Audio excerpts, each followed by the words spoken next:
The Roman Empire did not conquer the ancient world with the legions alone. Behind every Roman legion stood another army, an army of tens of thousands of soldiers who were not Roman citizens. Men recruited from distant provinces, from forests, deserts, mountains, and frontier tribes. They spoke different languages. They came from different cultures. Many of them had once been Rome's enemies, and yet they fought for Rome. These soldiers were known as the Auxilia. While the Roman legion formed the iron core of the Roman army, the Auxilia gave Rome something even more dangerous: mobility, adaptability, and specialized warfare. They were the cavalry that struck the enemy's flanks, the archers who rained arrows from a distance, the scouts who moved ahead of the army, and the soldiers who chased down enemies when the battle was won. In many battles, these auxiliary troops were the first to face the enemy. Without them, the Roman legion would have been powerful, but incomplete. With them, Rome built one of the most versatile and effective military systems the ancient world had ever seen. Auxiliary soldiers were recruited from the provinces of the Roman Empire.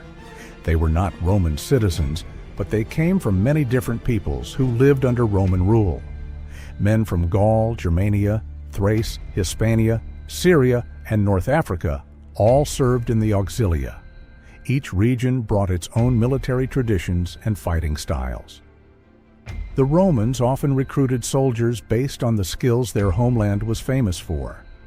Cretan archers were known for their deadly accuracy with the bow. Syrian archers also became an important part of Rome's missile troops. From the Balearic Islands came skilled slingers who could strike enemies at long distances with stone projectiles. Thracians were valued as light infantry, fast and aggressive fighters who could operate in rough terrain.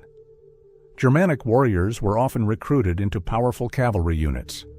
In North Africa, the Numidians were famous for their extremely mobile light cavalry, capable of rapid attacks and quick retreats. Some auxiliary units even preserved the traditional weapons and fighting methods of their homeland, making them highly effective in specific environments such as forests, deserts, or mountainous terrain.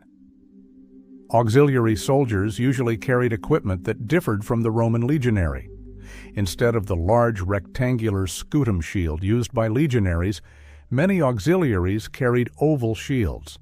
Their armor was often chainmail rather than the segmented armor common in the legions. Helmets also varied slightly in design depending on region and time period. Weapons also varied widely. Many auxiliary infantry fought with spears and short swords, while specialized units used bows, slings, or javelins.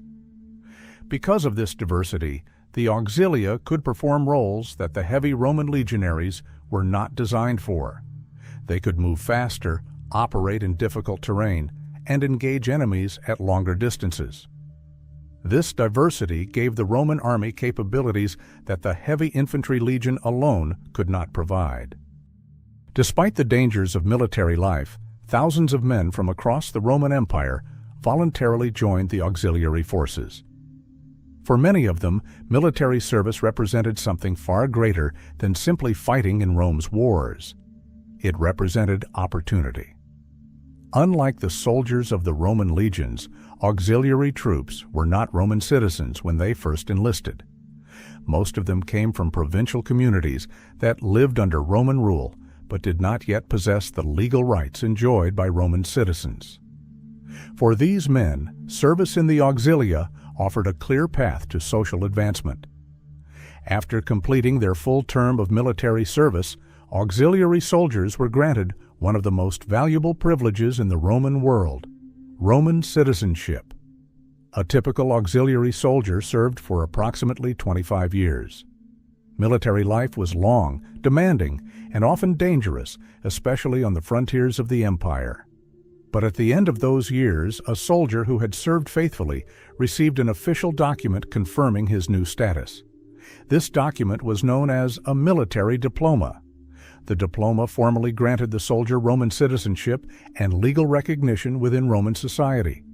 In many cases, this citizenship was also extended to his children, ensuring that the soldier's entire family could become part of the Roman civic system. For many provincial families, this was an enormous transformation. A man who had begun his life as a provincial subject could retire as a Roman citizen with land, legal rights, and social status that had previously been impossible to achieve. Because of this reward, the Auxilia became one of Rome's most powerful tools for integrating conquered provinces into the empire. Military service created loyalty, but it also created opportunity. Auxiliary soldiers did not serve alone as individuals. They served within highly organized military units that were integrated into the Roman army's command structure. Several types of auxiliary formations existed. Infantry units known as cohortes typically contained around 480 soldiers. These formations were similar in size to auxiliary infantry units and were divided into smaller subunits commanded by Roman officers. Cavalry formations were known as aeli. These units could contain more than 500 mounted soldiers and were used for reconnaissance, rapid attacks, and battlefield maneuver. Some auxiliary units combined infantry and cavalry within a single formation. These mixed units were known as cohortes equitatae and provided both mobility and infantry strength within the same unit. Although these units were commanded by Roman officers, the soldiers themselves were primarily recruited from provincial populations. Over time, the Auxilia evolved from temporary provincial units into a permanent and professional part of the Roman military system. By the height of the Roman Empire, the number of auxiliary soldiers serving Rome was roughly equal to the number of legionaries. Together, these two forces formed the backbone of Roman military power. In battle, auxiliary troops often fought alongside the Roman legions, but performed different roles. While the heavy infantry of the legion formed the solid center of the Roman battle line, auxiliary troops provided mobility and range. Archers and slingers weakened enemy formations from a distance. Cavalry units attacked enemy flanks and pursued fleeing troops. Light infantry scouted the terrain and engaged the enemy before the main clash of heavy infantry began. Together, legionaries and auxiliaries formed a balanced military system. Some auxiliary units became famous throughout the empire. The Batavians, a Germanic people from the Rhine region, were known for their extraordinary bravery and their ability to swim across rivers in full armor. Syrian archers served across the empire and were valued for their accuracy. Numidian cavalry remained one of the most effective light cavalry forces in the Roman army. The success of Rome did not rely on the legions alone. It relied on the ability of the empire to combine different peoples, skills, and traditions into a single military machine. The Auxilia were not just supporting troops. They were one of the foundations of Roman military power. If you enjoyed this video, leave a like and a comment. Subscribe for more true stories from history. Your support helps this channel grow.